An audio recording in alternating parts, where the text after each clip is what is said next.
Hi everyone, welcome to this Fertility Network webinar in our Trying to Conceive series, in which we're delighted to be joined by Victoria Smith, a registered nutritional therapist and health coach. Hi Victoria, thank you for joining us tonight. Hi Heather, thank you very much for having me. It's a real pleasure to be here this evening. It's a pleasure to have you here. Now, when we are trying to conceive, we want to make sure that we are working with our bodies and playing our part to give ourselves the best possible health. Victoria will be sharing her knowledge and experience of natural ways in which we can do this tonight. Now, we will begin this webinar with Victoria's presentation, and then we'll move on to a short Q&A session. Now, you can type in questions as we go, but we will come back to ask Victoria the answers once she's finished. Now, to ask a question, all you have to do is hover your cursor at the bottom of the screen and a toolbar should appear. Click on Q&A and type in your questions. Please ask these questions anonymously to prevent any personal data being disclosed, as this session will be recorded and watched by others. Now, I think we're ready to hand over to you now, Victoria, for you to share ways to help us boost our fertility naturally. Thank you, Heather. And hello, everybody, and a really big thank you for joining us this evening. And I would like to welcome you to the wonderful world of hormones. So, as Heather said, my name is Victoria Smith, and I am a registered nutritional therapist and health coach. And I have a special interest in fertility. And I concentrate most of my work in helping women and couples as well to really empower them and educate them to balance their hormones and to take control of their fertility journey by making the right nutrition and lifestyle choices. So I really hope that you get something out of this presentation tonight and that you enjoy it. So I'm just going to get my presentation up now.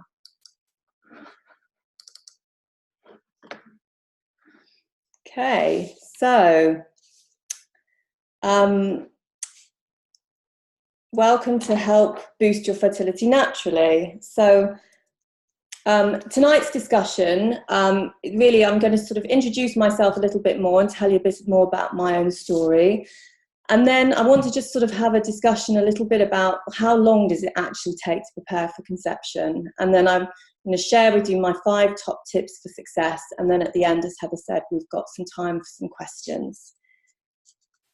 So this is me here. I wanted to just let you know that I've been where you are now. And a little bit about me is that I used to be, before I became a nutritional therapist, I used to be a qualified vet. And about 5 years ago, my husband and I, we decided that we wanted to start trying for a family. We'd met when I was sort of in my mid-30s, so we were fairly late meeting and then deciding to start for children. But I was sort of as I said, I was in my mid-30s. I was quite focused on my career at that point. You know, I considered myself to be, you know, I was healthy. At the time, I was a vegetarian. I was also, you know, I used to go to the gym quite a lot. I wasn't overweight. I thought I was eating well. So I thought, well, you know, we're not going to have any trouble here. You know, we'd left it quite late because as I said, we'd met quite late. So we got going, and then to my absolute amazement, we found ourselves having problems quite early on, you know, quite quickly after starting to try to conceive. And we found ourselves as one of the 1 in 6 couples who struggle to conceive and are struggling with their fertility. And I just remember thinking to my amazement that I was surrounded by friends who were managing to fall pregnant easily. I even had some friends that were falling pregnant accidentally. I thought this was quite an amazing thought, really. There were we trying month after month and having difficulty. So through this sort of long journey, really, a very emotional, very up and down journey of problems, I embarked on my own fertility journey, and I decided that I was going to do absolutely everything I could to learn more about how I could improve my chances naturally. And Through this, I decided to retrain, as a nutritional therapist, so that I could actually help other women and other couples as well to really navigate their own journey.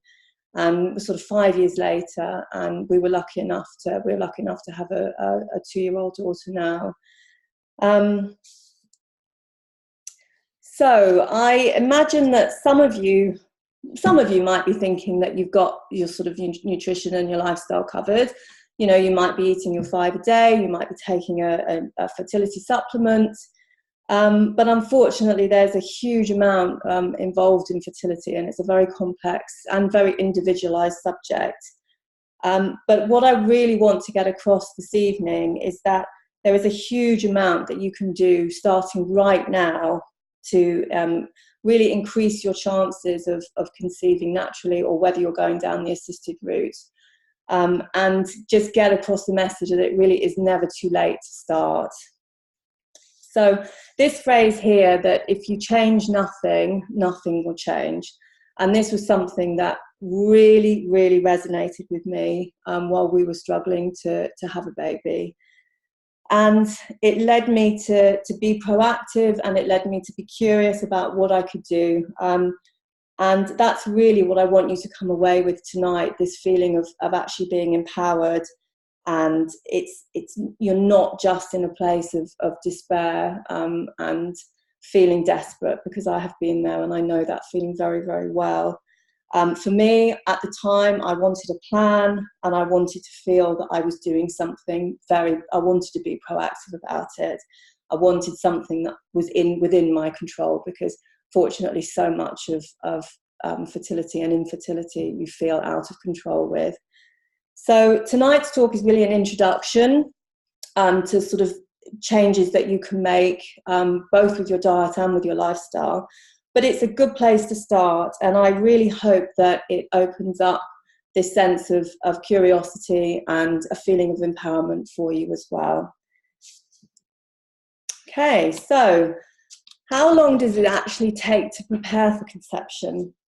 And I think, a lot of us already know that it takes around about 3 months for an egg to mature and be selected for ovulation. If you sort of think about the eggs being a bit like a group of cheerleaders, and, every month one of the cheerleaders sort of gets pushed to the front and, does her thing. And that's sort of the way that ovulation works. For men, it's slightly different. For women, we're born with all the eggs that we have, and as we get older, that number starts declining. Men, it's slightly different in that they're constantly regenerating new sperm, so they're making sperm from scratch every sort of 3 to 4 months. So for men, it's equally as important. And we're going to sort of concentrate a lot about women tonight, but it's also to remember that men are, they play their equal role in this as well. So 3 months preparing. I mean, that for some of us, who are perhaps reaching 40 or maybe over 40, you may feel that 3 months is really a long time, and could this be wasted time? For a lot of us trying to conceive, we want it to happen yesterday. But I think it's important to remember that something like, if you were planning a wedding, or if you were planning to run a marathon, you wouldn't, so say you've never run before, you're not going to book a marathon in next week. And I think it's the same thing with planning to conceive. You need to take your time, and you need the groundwork that you put in now is going to pay off later on. People get very frustrated when they're trying to conceive and it just doesn't happen quickly enough. But the key message is that it's not just about getting pregnant. It's also about staying pregnant. For a lot of women, they can conceive, but actually what's difficult for them is actually maintaining that pregnancy. And it's also not about just having a baby. It's about having a healthy baby. It's about having the healthiest baby you possibly can. And also about having a smart baby as well. It's about having a child that you have given the gift of health to. And what you do in preparation to conceive actually plays a massive part in lifelong health for your baby and your child. So unfortunately, you know, as I said, we get very frustrated with wanting to conceive yesterday. I know that only too well. When you've been trying for a long time, it's a very, very frustrating experience. But 85% of couples in the UK will go on to conceive naturally within a year of trying. So that's deemed to be normal, is within a year, which is actually quite a long time. So great news for those people, but that leaves the 15% of us, or roughly about 3.5 million people in the UK, who are taking longer than a year to conceive or are actually struggling to conceive at all. So for whatever reason, it might be that it's taking, you know, it might be that you're taking longer to conceive, whether that's because of your age, your individual circumstances, you know, you may not have met your partner till quite late. Could be that you've got an underlying health condition. Rather than, you know, really sort of getting disheartened and feeling despairing that we're not one of those, you know, the 85% of people that seem to be having no trouble, you know, let's actually sort of stop and work out what we can do to help ourselves.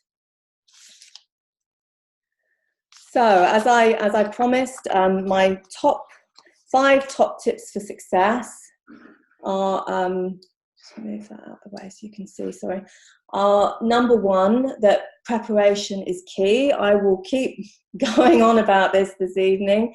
It is so important to prepare for conception. Then we get on to hormone balance, vitamin boost. Number 4 is system rev, and number 5 is cut out the rubbish. So we'll go through each of these step by step. Oops.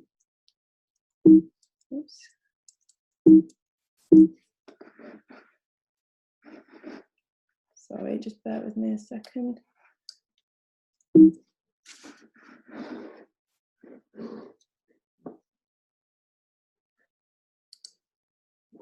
Okay, so number 1, preparation is absolutely key. So give yourself at least 3 months preparation time. And this is the message that I really want to get across this evening, at least 3 months. If you've got longer than that, so 3 to 6 months to actually sort of get your nutrition right, get your lifestyle, changes in your lifestyle right, all the better. The more work you put in now, the more it's going to pay off later on. And the key message really is in this area is to slow down. Make more time for a baby in your life, even before they've arrived. We are all absolutely sort of at risk of burning ourselves out this day and age, what with juggling work, commuting, you know, we're getting up in the morning, first thing we're doing is looking at our emails, last thing at night is we're checking our emails, we're juggling a million different things, we might be trying to get to the gym, you know, life is very, very hectic. And for a lot of people, actually, even just making this small change can make a big difference, of just slowing down and just taking a bit more time for yourself and trying to actually replenish some of the energy levels that we often feel very, very depleted with in this day and age. Start reducing the daily stress in your life. So our bodies were really designed to buffer just small bursts of acute stress every so often. If you think about sort of back to prehistoric times, you know, we might be sort of getting on with our daily life, and then all of a sudden there would be some creature outside that would be threatening us. Of course, our stress levels we get a massive adrenaline rush, and we use that to absolutely sort of run away as fast as we can. So stress, to some extent, is obviously a vital and necessary part of our bodies, and it's a survival tool. The idea then is that once the danger has gone, we then come back to our normal lives and our sort of everything resets again, and we carry on in a sort of relaxed way. However, that's how it should work. But these days, we're not, you know, we're surrounded by so many stressful things, and we're sort of facing this chronic low level stress, which, unfortunately our bodies are just not designed to deal with very well. So as a result, we produce a very sort of low level but chronic, we're in a chronic state of stress, and our bodies produces a hormone called cortisol. And that pushes our nervous system into something called the fight or flight system, which is also known as the sympathetic nervous system. And unfortunately, the body has worked out that it has a hierarchy of bodily systems. So to deal with stress, it prioritizes that over everything else, because that is deemed to be the danger. That's what needs to, be dealt with in order for survival, basically. So it prioritizes the production of cortisol over the other sort of making of other hormones, including the sex hormones. So if you're under low level stress all of the time, you might find that you're having problems balancing. You've got a hormone imbalance with your sex hormones, which unfortunately is very bad news for fertility. So what we want to do is we want to be in a more relaxed state, something called a rest and digest state, or the formal term is in the parasympathetic nervous system. So the body needs to feel safe and it needs to feel rested in order to think, actually, this is quite a good time to have a baby.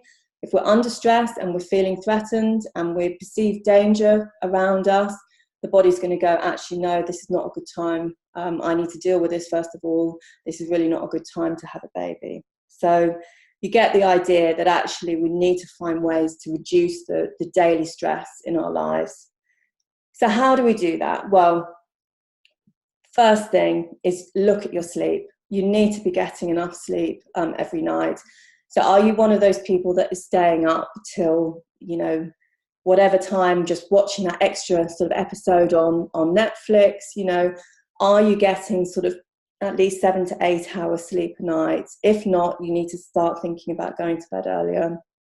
Ideally trying to get even an extra half an hour or an hour's sleep every night over a week, over a month. That starts accumulating and it can make a massive difference. Think about maybe trying to have little naps at the weekend if you can, just catching up on sleep, and just trying to make more time for rest, really. So look at your work-life balance. Look at the number of hours you're working every day. I know it's easier said than done, but is there any way that you can actually reduce that so that when you get home, you're not then having to do more work, you're not having to look at your emails all evening, little things like that. Make more time to rest, make more time for yourself. And also, very importantly, something that seems to sort of get forgotten about, make more time to have sex. We're all in danger of just falling into bed in the evening, absolutely exhausted. Well, unfortunately, if you want to be trying for a baby, you want that to be a relaxed part of your life. You want that to be something that doesn't become a stress in itself, which unfortunately, when you've been trying for a baby for a long time, can become a stressful part of your life. So just thinking about ways to actually not be so tired all the time, not be so exhausted, and for men as well, that's really important. Shift your mindset from just doing all the time to actually being and receiving. Slow down is really the message.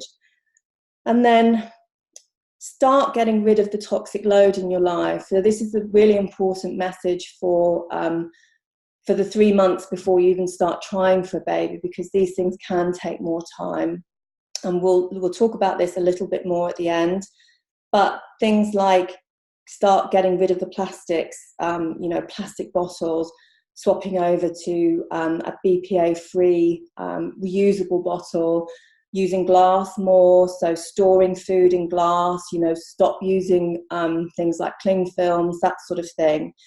And then think about the amount of chemicals that you're surrounded by, both in sort of cleaning products.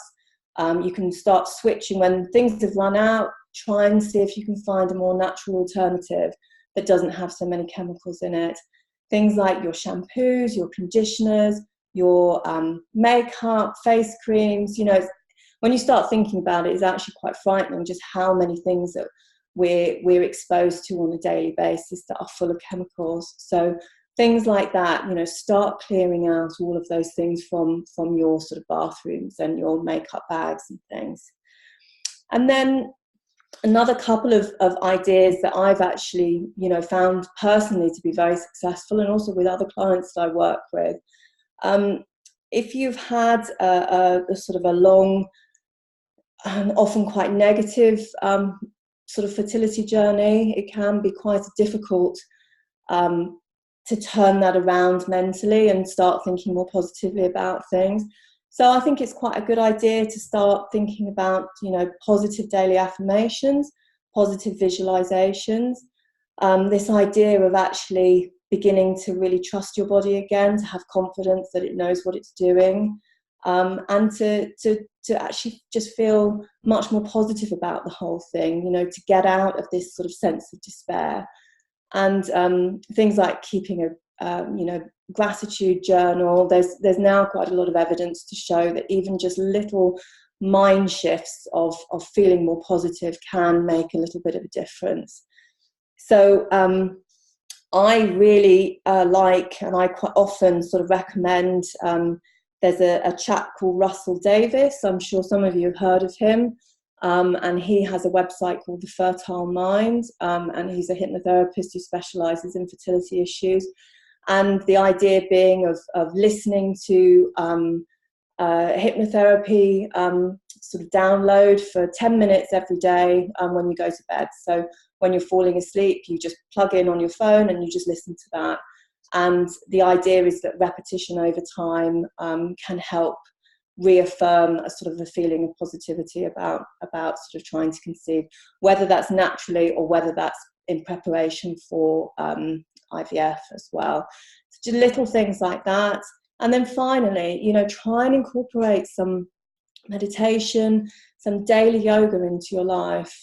There's huge amount of evidence now to show that trying to actually calm things down, reduce the stress, these are brilliant ways of trying to do that.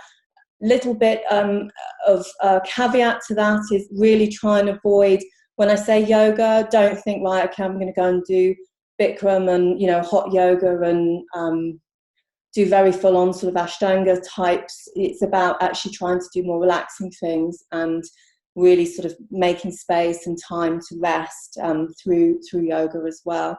So if you feel that you don't have any time to go to a class, which is fair enough, we're busy, or certainly go to class regularly, then try and do something at home. I have started doing, there's an online program called Gaia, Gaia, which is like an online platform, and it's subscription based. It's not expensive. It's sort of less than £10 a month, and they have hundreds of different yoga classes online, different styles, different lengths of time. Even if you've only got 5 minutes, it's worth building that into your life.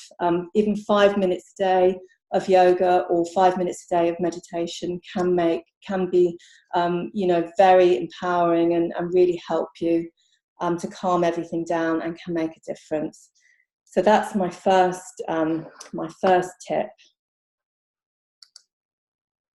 Okay, so moving on to hormone balance. Now this is where we're sort of getting on to more food, diet and food related ideas. So, okay, so the first thing is really we want to start balancing our hormones. If we're trying for a baby, that is absolutely key. We've got to have hormones that are working properly and are in good balance. And how do we do this? So the first thing I would say is really to think about reducing or even trying to avoid eating sugar. Now, sugar is a massive hormone disruptor, especially for those women who are suffering from polycystic ovarian syndrome. There's a big connection now between insulin sensitivity and being a risk factor for PCOS, all linked to the amount of sugar that we're eating. Again, Sugar is also linked to high BMI, and as I'm sure all of you know, being overweight or being in the obese category of your BMI is a major risk factor for infertility. So we want to try and get weights down into the normal range, which for BMI is between 18.5 and 24.9. Ideally, you want to be more in the middle of that. You don't want to be too slim, and certainly sort of not going over the 25. And anybody over 30, BMI of 30, really does need to do some work on trying to get their weight down to improve their chances of conceiving naturally. You know, I really want to sort of get across, it's about really falling in love with cooking again. Start cooking from scratch, start cooking with real food, try and reduce or get rid of the amount of processed food that you're eating. So in order to balance our blood sugar levels, we want to be eating protein with every meal and snack. Many of us are not eating enough protein. You know, it's quite natural just to have a piece of toast for breakfast or have breakfast cereal, and that's it. And we're not including enough protein. So we want to also be trying to eat a little bit less red meat. It can be quite inflammatory for some people. On the flip side of that, it's a good source of iron. So for women in particular, we're often quite sort of borderline anemic because we're having periods regularly, which can sort of make us more prone to anemia. So it's a balance really, but maybe not eating red meat more than once or twice a week. Definitely want to be starting to eat more fish. Oily fish is absolutely fantastic for fertility. It's full of something called omega-3 fatty acids, and this is really anti-inflammatory. It's good for balancing hormones, and it's also good for our immune systems as well. So eating more fish, maybe oily fish sort of twice a week, things like sardines, salmon, herring and mackerel, fresh tuna. Try and avoid eating too much tuna. We can sometimes sort of fall into the trap of having tuna sandwiches quite often, that sort of thing. Large fish like tuna, and they always talk about shark and marlin as well. Very big fish like that, swordfish as well, have more mercury accumulation just simply because they've eaten more little fish. And you start off with a small amount in each little fish, but by the time they've moved up the food chain, that has accumulated to quite a lot in these very large fish. So try and keep your tuna down, and definitely if you can, choose fresh tuna rather than tinned, just because it's got more of the natural oils in as well. So they've also found that omega-3 in oily fish and in other things as well increases cervical fluid that's really important for nourishing sperm. So we want to, it's not only good for your hormones, but it's also good for all of your sort of fluids as well. And then, white meat, so poultry is a good choice. And then for those who are vegetarian or just in everybody really, eating more plant proteins has also been found to be very, very beneficial for fertility. So one study, things like beans, legumes, lentils, chickpeas, nuts and seeds, for example. One study showed that even adding just 5% more plant protein to your diet helped sort of reduce ovulatory disorders by 50%. So actually that's quite a massive change really, just for a small thing of adding in a few more beans and chickpeas to your diet. Now, as a slight caveat to that, for those people who are eating a lot of beans, if you're eating them from tins, like canned beans, the lining of the tin can sort of leach chemicals. It's lined with certain chemicals that can leach into the food. So ideally, if you're eating a lot of beans, you want to be soaking your own beans, like dried beans, soaking them overnight, and then boiling them up yourself, which I admit is more of a hassle, but certainly something to think about if you're eating, if you are vegetarian or you are vegan and you're trying to conceive. you've got to think about all of the things, not just what's, you know, going into your body in that respect, but also where is that food come from. Eggs are and one last thing about the beans. If you have sort of digestive issues, sometimes eating a lot of beans can be quite hard to digest. So again, soaking your beans, starting slowly and building up gradually, and just sort of see how you go. But soaking beans can certainly help the digestive process. Eggs are also a very good choice of protein, but they also contain choline in the egg yolk. And choline is absolutely essential for the developing embryo brain and developing nervous system. So really important. And then finally, so for balancing your hormones, absolutely essential to include healthy fats. That I cannot stress how important they are for fertility. And certainly for my generation, so I'm just in my early 40s now, we sort of grew up in a time where, you know, fats were really sort of demonized, and it was all about eating low fat, and sort of all became very worried about eating fat. But, you know, the research has moved on from that, and actually the sex hormones, the building blocks of sex hormones are actually made from cholesterol. So we need to be having dietary fat in order to make and balance our hormones. It's absolutely essential. So things like avocados, nuts and seeds, drizzling olive oil over salads, drizzling olive oil over vegetables, and as I said, oily fish as well. So just don't be afraid of eating healthy fats. Obviously, if you are trying to lose weight, these sorts of foods are quite energy dense, so just keeping them in moderation. You don't need to eat huge amounts of them to get the benefits. A quarter of an avocado, a small amount of nuts and seeds, that sort of thing.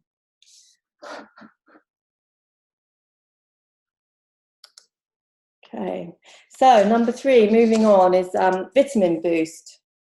And what I want to sort of really get across here is that actually, you know, vegetables in particular really do need to become almost like your best friend, really, when you're trying to conceive. They are so, so important. You know, ideally, particularly for lunch and for dinner, half of your plate should be made up of fresh vegetables. And throughout the day, we should be trying to aim for at least 6 portions of vegetables a day.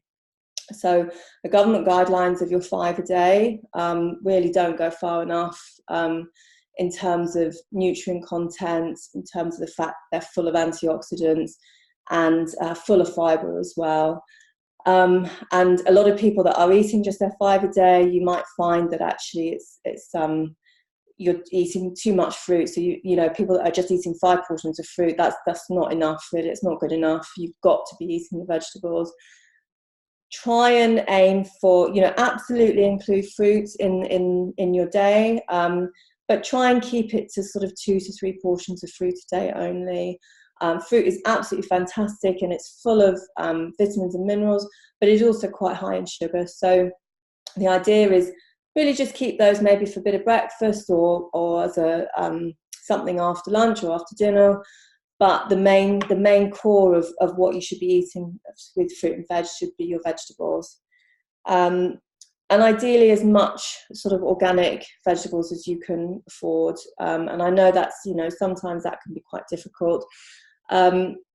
If you are sort of wanting to, you know, if you haven't got the finances to afford everything organic, then certainly trying to your meat and your fish, if you can get that organic, that's fantastic. And then with fruit and vegetables, there's something called the Dirty Dozen and the Clean 15. So the idea being that there are lists online that you can see which are the best. If you're going to buy some organic vegetables or fruits, these ones, so the Dirty Dozen, ideally are the best ones to go for organic wise, just simply because they are the ones that are most exposed to pesticides, or they've got the thinnest skins, or, you know, they absorb more pesticides than others. So have a look at that online. And then the key point is to eat the rainbow, and colour and variety are absolutely key. keep your, they're going to keep your gut bacteria happy. Your gut bacteria are, I'm sure a lot of you have heard of something called the microbiome. There's a huge amount of research now to show that there are links between the importance of gut bacteria and all of your sort of immune health and your reproductive health. So trying to keep them happy with lots and lots of fibre. And then dark green leafy veg are absolutely key, full of folate. You need to be having some of those every single day. And then adding things in like orange and red fruits, full of beta carotene as an powerful antioxidant. And then things like red and blue berries, absolutely key for getting your vitamin C and things like that. And then finally, you know, overall, the benefits are absolutely full of antioxidants. They're going to help with prevent sort of DNA damage, high in vitamins and minerals, high in fibre, and that's also going to help reduce constipation, which is really important for keeping your hormone health in check, because we eliminate old hormones through our stool. So we want to be going to the toilet every single day, and one way of doing that is really to you know, be eating your fruit and veg. Okay, so moving on to exercise. Now this can often be excuse me, you know, a bit of a contentious issue, but the idea is really to get moving. But what sort of exercise should we be doing? What's good for fertility? What isn't? And the research is now showing that really moderate exercise is key. And it has shown that high intensity or vigorous exercise really can delay conception. So the benefits for fertility is that it can help balance blood sugar levels. It can help maintain a healthy weight. And as I said, we want to really sort of get into that normal BMI to really benefit our fertility. And research has shown that moderate exercise, women that were undertaking regular moderate exercise had faster conception rates. So what should we be doing and how much should we be doing? So ideally we want to be avoiding things, you know, the really high intensity sort of marathon trainings, HIIT classes, spin classes. The idea being that these sorts of exercises can be very stressful for the body and can release cortisol, which, as we said at the beginning, is actually quite damaging. You know, it causes sort of hormone imbalance. So we want to just generally be more active and take slightly more, you know, relaxing types of exercise. We certainly want to get, you know, be active, but things like walking, you know, swimming, doing sort of more moderate types of yoga, gentle cycling, dancing, gardening, that sort of idea really, rather than this very sort of full-on, very depleting and quite stressful sort of classes at the gym. And for things like, for men also, it's very important to be active, and exercise for men also has, you know, a number of health benefits, but it's really, you have to be careful about vigorous exercise with men as well, as it can affect sperm count. So things like running, you know, intensive running and quite full-on cycling can cause trauma, constriction, overheating to the testicles. So definitely a conversation to be having with your partners. Okay, and then just finally we get on to ditch the rubbish, which is, you know, often not everybody's favourite topic, but just as important as what we're putting in, it's also important to keep things out as well. And we've spoken about sugar before. It's a major hormone disruptor. It can cause problems with our blood sugar balance, can lead to weight gain, and has an association. All of these things have an association with PCOS. And it's highly inflammatory as well. So really trying to reduce or cut out the sugar from our lives is really important when we're trying to conceive. And then alcohol, unfortunately, yeah, this is a one where everybody sort of rolls their eyes a little bit, especially if you've been trying to conceive for a long time. But alcohol really does affect hormone balance. It can cause problems with periods. It can cause sort of heavy or regular periods. and drinking can increase the time it takes to get pregnant and also reduces your chance of having a healthy baby. So they're unclear exactly how much can affect fertility, but the overall advice now is to actually avoid alcohol when you're trying to conceive. And then moving on to caffeine, so things like coffee, teas, or your Coke, your Diet Coke, things like that, chocolate.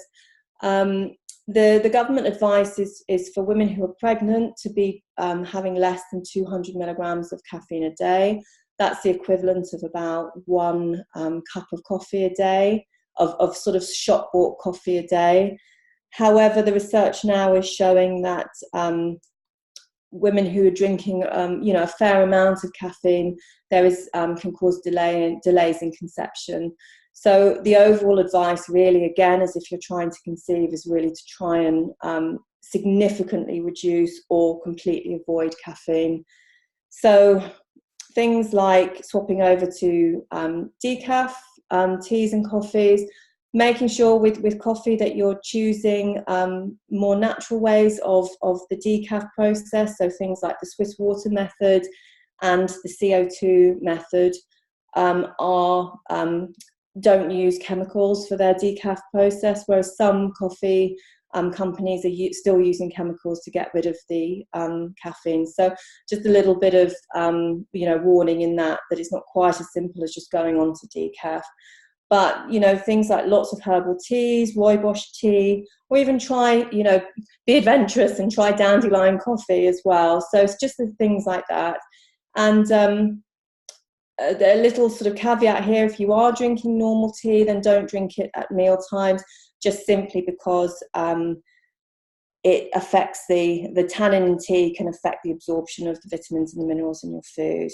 And then make sure you're cutting down gradually to avoid any sort of problems with withdrawal symptoms like headaches and things. So just start doing it gradually rather than going cold turkey.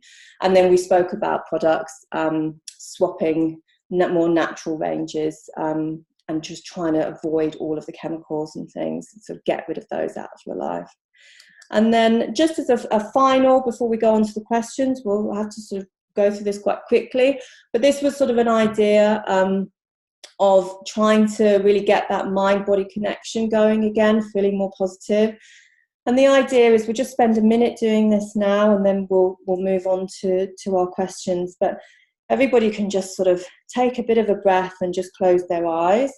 And then I'd like you just to place your left hand on your heart and right hand on your womb, and then close your eyes, and then just start taking some deep breaths in for 6 and out for 6. We'll just sort of slow everything down, and then just start visualizing that connection between where your heart is and where the hand over your womb is. And the idea being that you start really breathing between those two sites, and some of you may even experience a feeling of a colour between them, or a feeling of just sort of general energy moving between. So you want to sort of have your breath in for 6 from your hand on your womb up to your heart, and then the other way round. And if you can just try and do this for a few minutes every day, it can really help. It can be a really strengthening and positive experience, and especially for those of us that have had sort of long negative experiences with our fertility. So a bit of a whistle-stop tour. I really hope that you've enjoyed and has given you a bit of food for thought. As I said, fertility is a very complicated subject, and not one size fits all, but these 5 steps are a really good place to start. So I have written a fact sheet that Heather will send to you all afterward that outlines all of the main points. So I'm just going to hand back over to Heather now, and we'll answer some questions. Okay, thank you.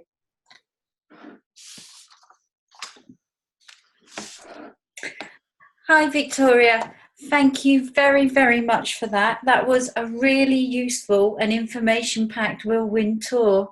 Um, just so much information there for people to take in. I do have some questions that were actually sent to me in advance, so I think I'll start with one of those. Okay, thank you. Now, would you recommend almond or oat milk more than other alternatives?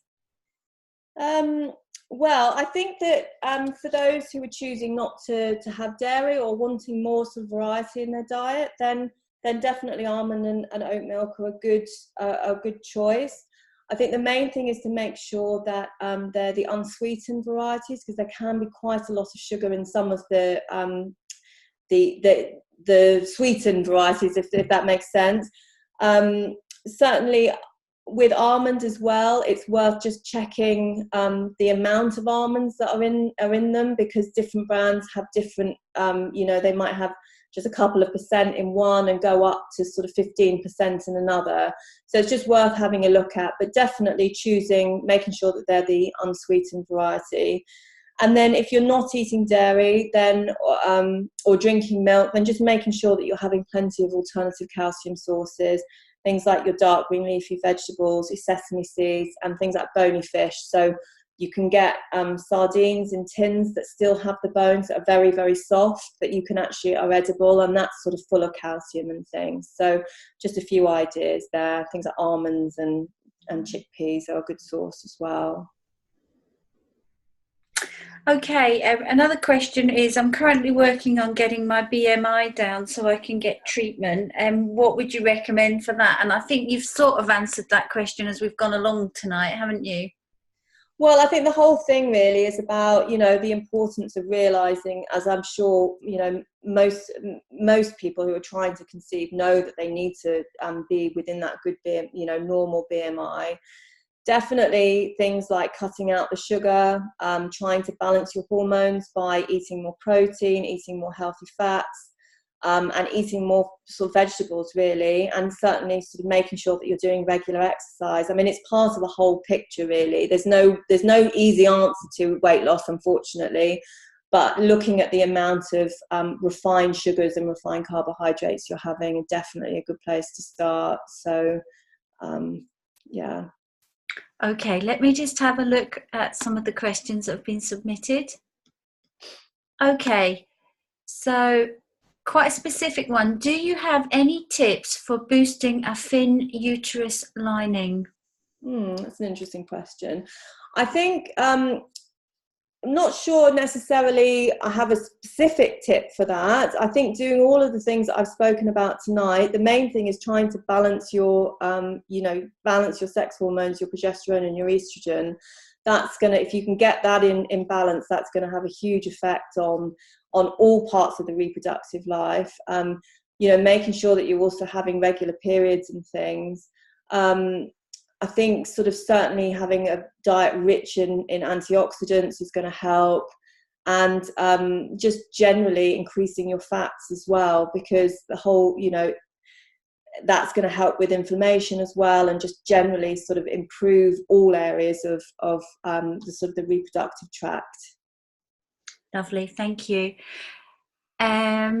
Any tips about dairy consumption whilst trying to conceive, please? And you've touched on this a little bit with the different milks. Yeah.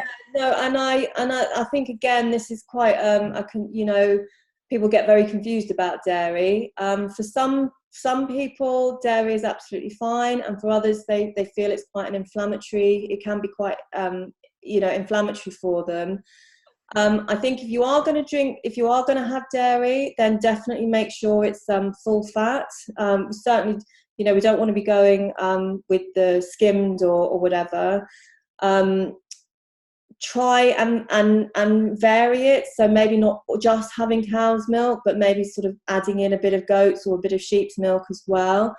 And then, if you decide not to go for dairy, as I said, there are definitely ways to make sure that you're getting sort of calcium sources that are not from dairy as well.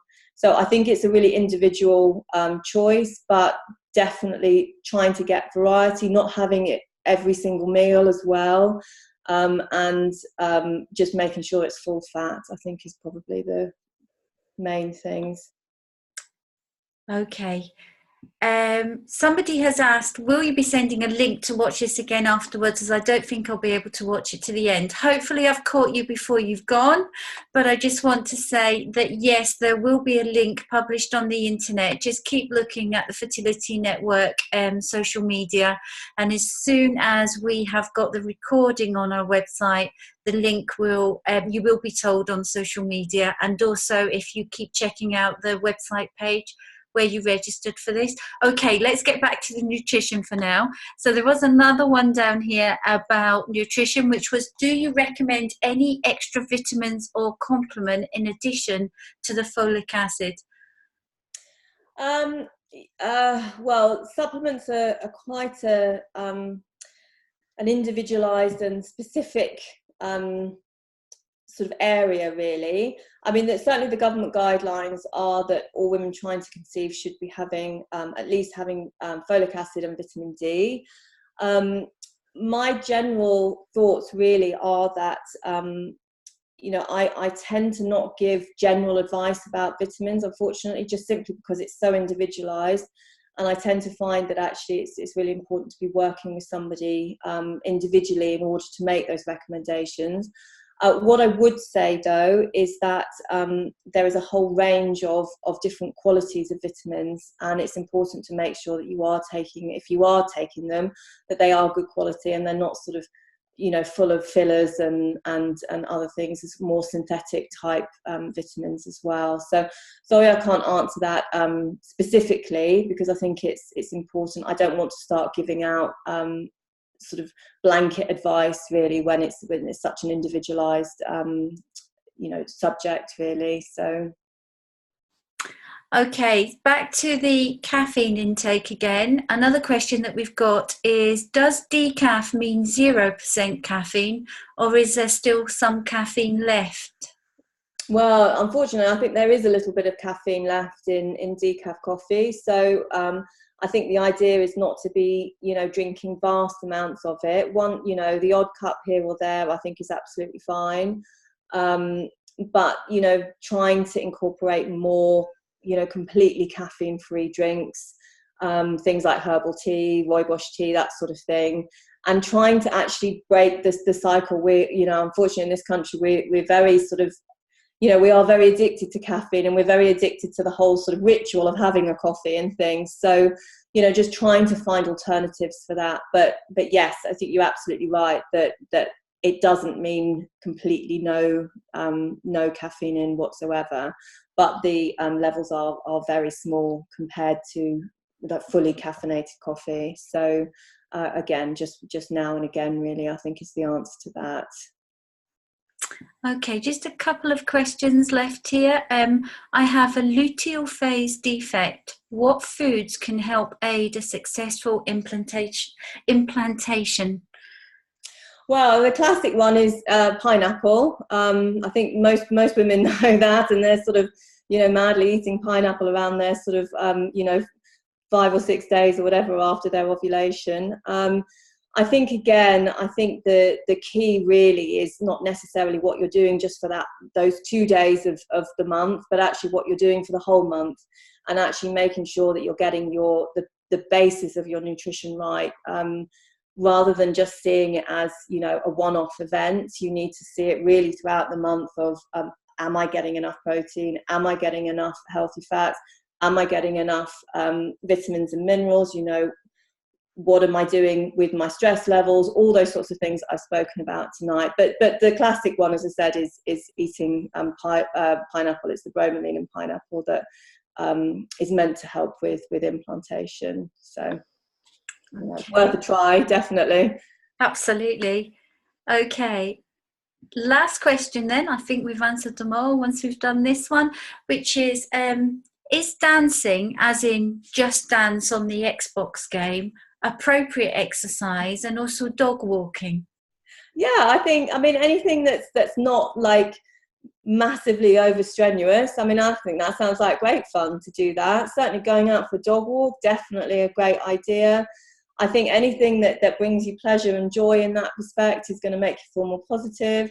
I think it's with the exercise, it's much more about trying to avoid things like really full-on HIIT classes, the boot camps, tough mudders, that sort of thing, where you really, you know, the whole point is to put yourself, you know, to go absolutely hell for leather and put yourself under as much stress as possible. Well, that's fine for, you know, most of the rest of your life, but when you're trying for baby, those sorts of things can be problematic. But definitely, yeah, dancing is absolutely a great form of exercise, but also it's fun, and I think that's the difference, really. So yeah, to go for it is what I'd say. And dog walking is a great stress relief as well, Absolutely. isn't it? Being out in the fresh air and, you know, quite often walking through the woods or wherever you go, just being around nature can be a real stress relief, can't it? And good for the dog as well. You know, as a former vet, you know, fortunately we've got a huge amount of overweight pooches in this country as well. So definitely get out there and, you know, and just get walking, and as Heather says, you know, just being out in nature can make a world of difference to how you're feeling. So yeah. Okay, well, thank you so much for that, Victoria. I've just got a few things that I need to share with everyone before we go. Now, you mentioned your fact sheet that you've made up. Now, I've got the fact sheet, and I will forward it on to all attendees that have been present here tonight. Give me a couple of days to do that, but I will have it with you in the next few days. We do also hope to have the link to the recording, as I've already mentioned. Look out for details on social media, and please tell anyone that you think may benefit from this session to watch the recording as well once it's been posted. If you are watching the recording and you would like a copy of the fact sheet, then please email heather@fertilitynetworkscotland.org, and I can forward it on to you easily. Just let me know that it's the Victoria Smith webinar, because we do have other webinars as well. There is also a wealth of information on our website about treatment options, emotional impact, fertility investigations, fact sheets. All you have to do is go to fertilitynetworkuk.org and choose the option for those trying to become parents. And if you go into the information section, you should find lots of information there that might help you while you're trying to conceive. We are at the moment working hard to plan further webinars in this Trying to Conceive series, but we can actually only send reminders to those people that want them if we receive a written email giving permission for us to do so. So if you would like to receive reminders, please send a request to me, heather@fertilitynetworkscotland.org, and I can add you to my list. Your details will only be used for this purpose and will not be shared with any other organisation at all. They will be kept for the duration of the 2019 Trying to Conceive series, and only one reminder for each webinar will be sent. And of course, at any time, you can ask to be removed from the list.